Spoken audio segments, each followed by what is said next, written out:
V dveh stvareh se mislim, da širom po svetu strinjamo.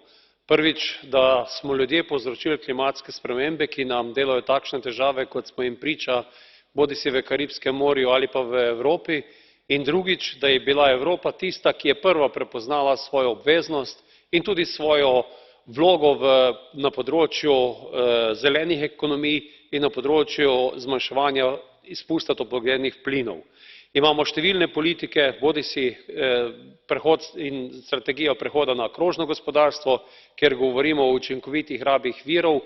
Na področju energetike smo marsikaj že postorili, na področju učinkovite rabe energije, vedno bolj prehajamo na obnovljive vire energije, potreben je še velik korak na področju transporta.